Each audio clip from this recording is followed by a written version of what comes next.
કેટલું શાકભાજી છે, કેટલા કંદમૂળ છે, કેટલા ફળફળાદી છે. તમે જો આટલી બધી વસ્તુ તમે ખાવ છો કે કહેવાય એ પગે સર્ચ કરો. સર્ચ કર્યા પછી એને નમૂના ફરક બહુ સારું. બીજું એને રિસર્ચ કરવું. રિસર્ચ એટલે શું? પાલિયા ઘઉં છે, કુતરી ઘઉં છે, એ કેટલા પ્રકારના છે. જો ચોખા કેળા છે, બાસમતી હોય, આવા એને રિસર્ચ કરવું.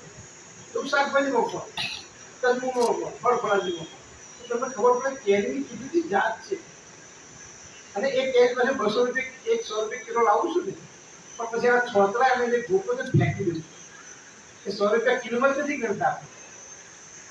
તો એને શું કરવું? તો છોતરા ખીચડી મૂકવાના અને ગોપો છે ફ્રીમાં મૂકી દેવાના. આ બીજું છે રિસર્ચ. પછી એમાં ઇનોવેશન શું હોય, આખી દુનિયામાં શું નવું હોય એ તમારા બાળકોને તમે પ્રોજેક્ટ તેમાં નવું શું શોધે? જેકફ્રૂટ શોધાયું, ઘણી વસ્તુ હમણાં એક ડાંગરની જાત શોધે. કારણ કે જમીન પાકે એટલે વધુ મોટી હોય. તો આને રિસર્ચ. પછી આને ઇનોવેશન. ઇનોવેશન એટલે કે ક્યાંય નથી, કોઈને ખબર કેવું કંઈક વસ્તુ છે. તો એ વસ્તુ તમે શોધો બાળકને. છેલ્લામાં છેલ્લી વસ્તુ જે આપણે બધાએ ખબર છે કે બાળક છે ને માં કે છે ને માને છે.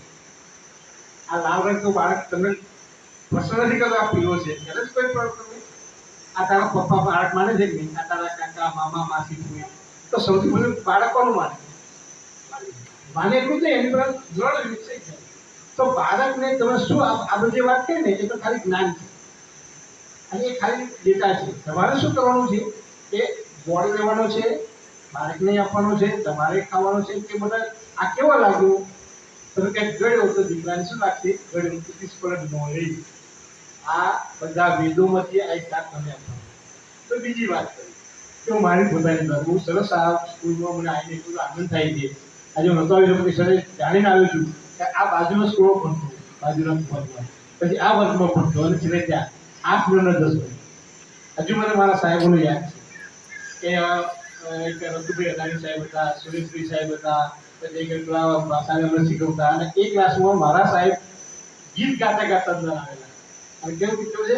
ગીત ગાયા પંતરોને થોડું સહેલું છે. પછી આ સજીવા રોપવાનું નિર્જીવ વસ્તુમાં સજીવ રોપવાનો હજુ મને યાદ છે. વિચાર મંદા કળાંતા મોપન તા કરો તા દસે હજુ મને યાદ.